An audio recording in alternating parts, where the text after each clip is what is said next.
반갑습니다. 드림코르스의 이명길입니다. 한 주간 동안 잘 보내셨죠? 제가 지난주 토요일은 부부 동반 모임으로 한 8명, 그러니까 네 가족이 모여서 가을 여행을 좀 다녀왔습니다. 장소는 포천에 있는 고석정 꽃밭길, 요즘에 핫하게 뜨는 곳이기도 해요. 저희 처갓집이 포천 쪽이라서 저희가 좀 장소를 추천을 드렸고, 그래서 마지막 그 지는 꽃밭들을 열심히 보고 또 사진도 열심히 찍고, 그 다음에 뭐 비둘기낭 폭포라고 또 조그만 또 관광지도 있어서 함께 돌아봤습니다. 아주 즐겁고 재밌는 시간이었어요. 비슷한 생각을 가진 분들끼리, 좋아하는 사람들끼리 같이 모여 있는 것은 그 모임 자체로도 즐거움이 유발이 되죠. 그때 제가 그 지인들과 차를 마시면서 그런 얘기를 했어요. 여러분들 제발 오래오래 보게 해주세요. 어, 이 사랑하고 자주 보고 싶고 보고 또 보고 싶은 사람들은 사실은 안 보이면 속상하잖아요. 그래서 건강하시라 그런 얘기를 좀 드렸습니다.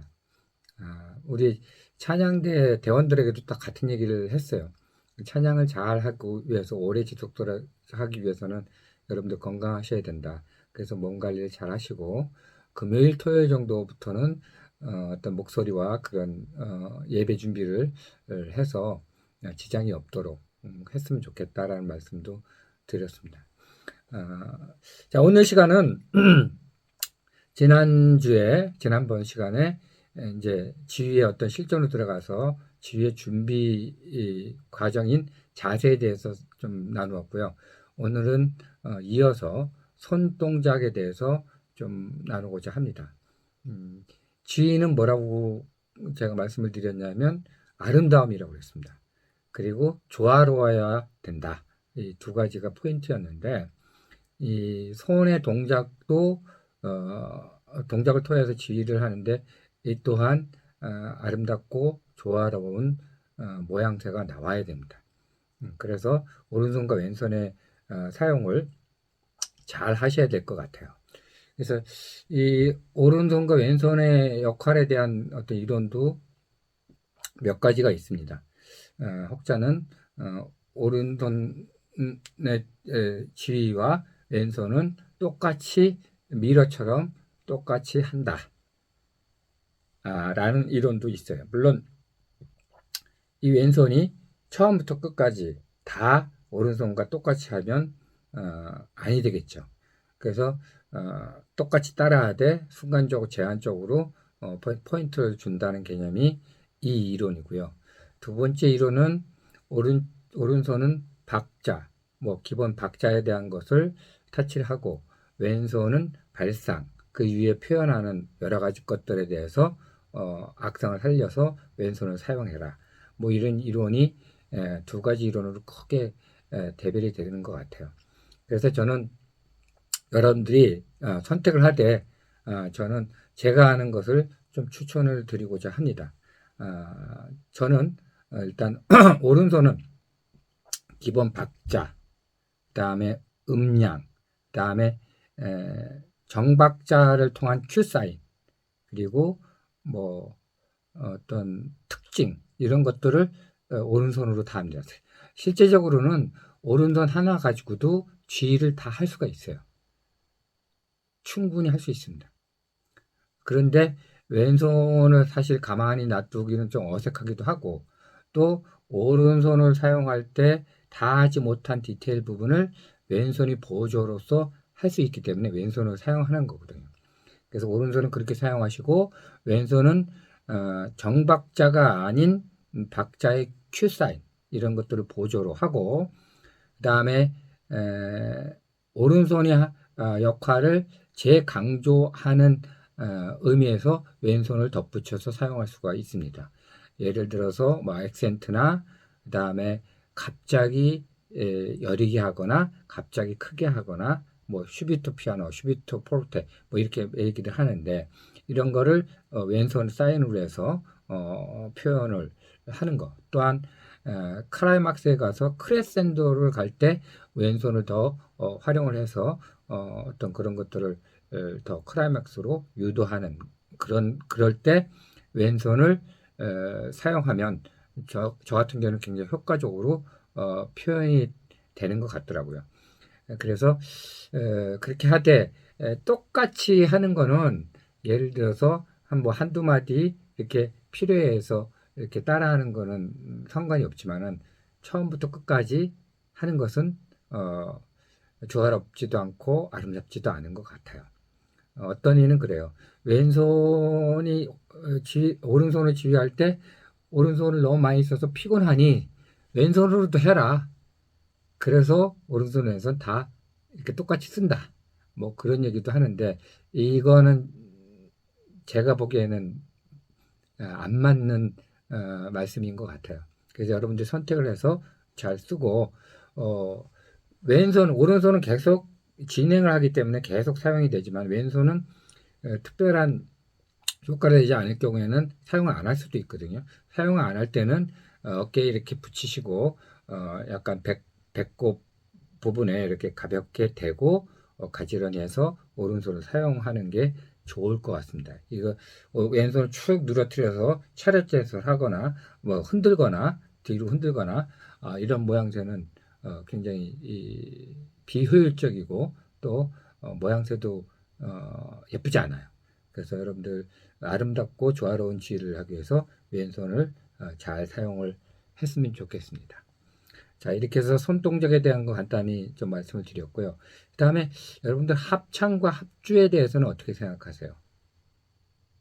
그죠? 합창은 사람의 목소리로 이루어지는 것을 합창이라고 하고, 합주는 관현악을 악기를 통해서 소리를 연주하는 게 합주잖아요. 그래서 이 합창과 합주의 차이가 조금은 있죠. 예를 들어서 합창은 음악 애호가들이 주로 모여서 진행하는 경우가 많이 있지만은 합주는 직업이에요.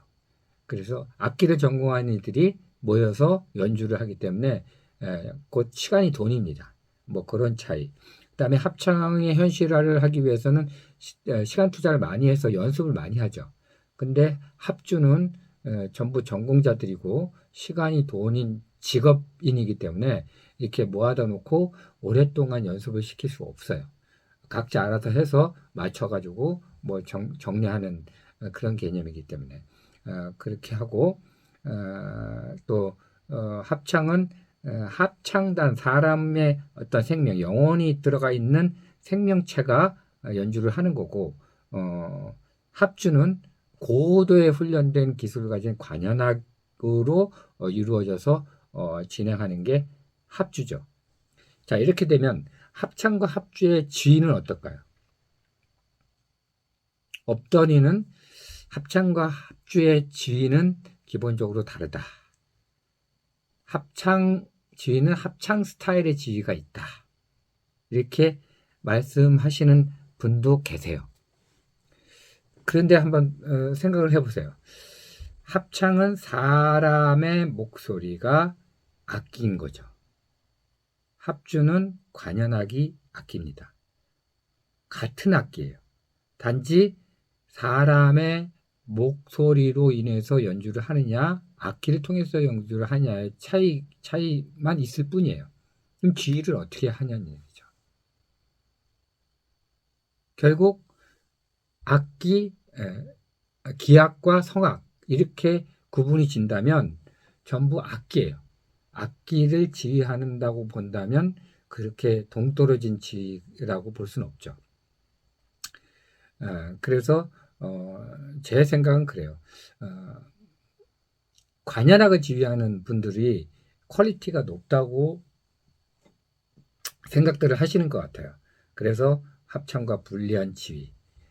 뭐 합창 지휘자가 관현악 지휘를 할 수 없을까요? 그렇지 않죠.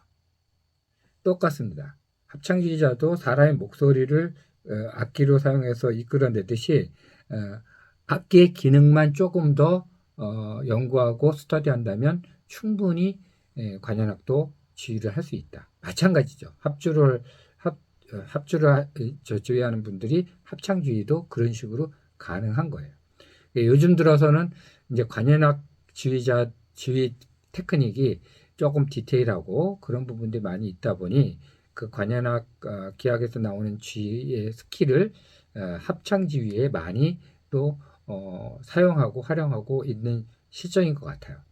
그래서 여러분들도 적당한 걸로 생각을 하고 적용을 하시면 좋을 것 같아요. 제 어떤 생각은 그렇게 정리를 해드리고 싶은 거예요. 자, 그래서 오늘 지휘의 기본 준비의 두 번째 시간으로 손의 동작, 오른손과 왼손의 동작, 그 다음에 합창과 합주의 지휘는 어떻게 할 것인가에 대한 부분들을 조금 얘기를 나눴습니다. 이제 지난주에 올려졌던 영상을 듣고 마무리하도록 할게요. 지난주에 올렸던 찬양은 그 사람 크고도 놀랍네라는 제목입니다. 이 가사가 굉장히 성경에서 따온 가사예요. 성경 말씀 요한복음 3장 16절 여러분들도 잘 아시는 성경 기절이에요.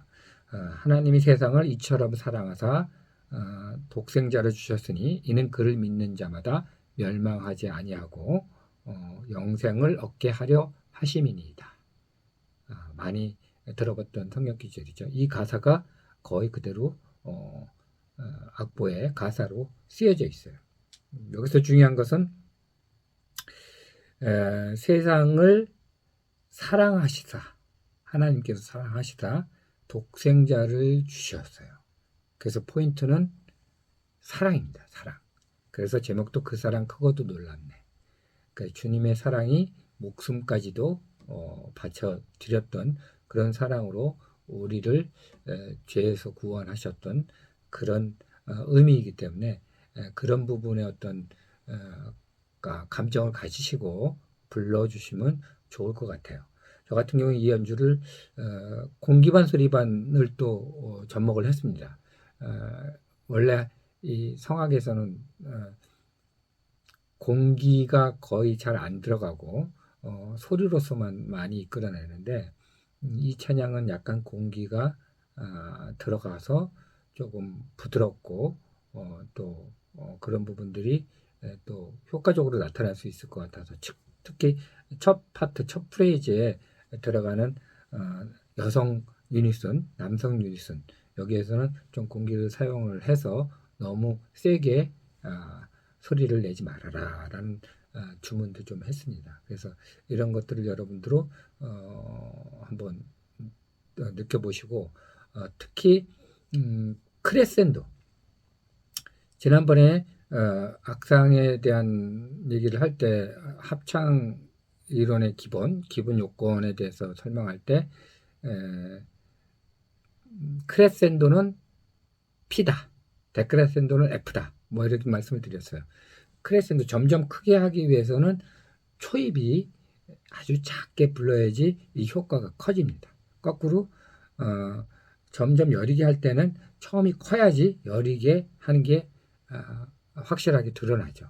그래서 이 크레센도가 여기도 많이 나와요.